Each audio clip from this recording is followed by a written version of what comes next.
আসসালামু আলাইকুম। আমি আজকে মূলত ওসমান হাদি হত্যার বিচার নিয়ে কিছু কথা বলতে চাই। আমি মনে করি ওসমান হাদি হত্যার বিচার শুধুমাত্র তার পরিবারকে সঠিক বা ন্যায় পাইয়ে দেওয়ার জন্য না। এই হত্যার বিচার সমগ্র দেশবাসীর জন্যই গুরুত্বপূর্ণ, সমগ্র দেশবাসীর জন্যই জরুরি। আমি মনে করি শুধু ওসমান হাদি হত্যা না, এরকম যত হত্যা অতীতে হয়েছে এবং ভবিষ্যতেও হবে, প্রতিটি হত্যার বিচার দেশের ভাগ্য পরিবর্তনের সাথেও জড়িত। কারণ এটা স্পষ্ট যে যারা এ ধরনের হত্যার সাথে জড়িত তাদের উদ্দেশ্য অন্যায় দুর্নীতির মাধ্যমে সম্পদের পাহাড় গড়া এবং দেশের অগ্রগতিকে রুখে দেওয়া। যদি এসব হত্যার বিচার করা সম্ভব না হয়, এটা স্পষ্ট যে প্রথমত যারা এ ধরনের অন্যায়কারী তারা তাদের দুর্নীতি, ক্ষমতার অপব্যবহার এবং এ ধরনের অন্যায় সবসময় চলমান রাখবে এবং তাদের মনে কোনো ভয় থাকবে না যে তাদের বিচার হওয়া সম্ভব। ফলে দেশ এগিয়ে যাওয়া সম্ভব নয় এবং কখনোই সম্ভব নয় দেশ সামনের দিকে এগিয়ে যাওয়া। পাশাপাশি হত্যার বিচার করা সম্ভব না হলে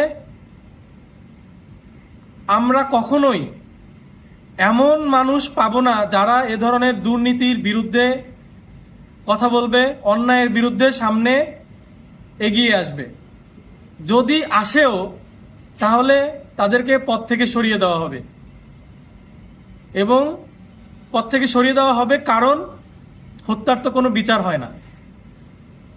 নিশ্চিন্তে পদ থেকে সরিয়ে দিয়ে তাদের কাজ তারা করতে থাকবে এবং আমরা দেশবাসী সবসময় এই ভোগান্তির শিকার হতেই থাকব।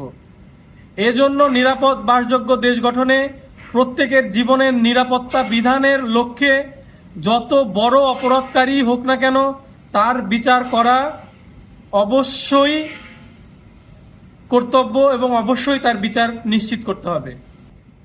পাশাপাশি আরেকটি কথা মনে রাখতে হবে যে শুধু যারা হত্যা করেছে, মানে দুইজন সন্ত্রাসী মোটরসাইকেলে চেপে ওসমান হাদির মাথায় গুলি করেছে, তারাই যে শুধুমাত্র এই হত্যার সাথে জড়িত আমার তা মনে হয় না। এ কারণে যতটা গভীর পর্যন্ত সম্ভব তদন্ত চালিয়ে সে যেই হোক না কেন, যত বড় ক্ষমতাসীন লোক হোক না কেন, তার বিচার বাংলার মাটিতে করতেই হবে। যদি তার বিচার করা সম্ভব হয় এটা একটা দৃষ্টান্ত তৈরি হবে। ভবিষ্যতে এ ধরনের কাজ করার আগে বহুবার তাদের ভাবতে হবে যে হয়তো তাকেও এ ধরনের বিচারের সম্মুখীন হতে পারে। যদি এই হত্যার বিচার করা সম্ভব হয় তাহলে ভবিষ্যতেও কেউ এ ধরনের কাজ করার সাহস করবে না, বরং অন্যায় করার জন্য নিজের পথ থেকে কাউকে সরিয়ে দেওয়ার বদলে নিজেকেই পরিবর্তন করে সঠিক পথে নিয়ে আসবে এবং দেশ সামনের দিকে অগ্রসর হবে। সকলের জন্য শুভকামনা।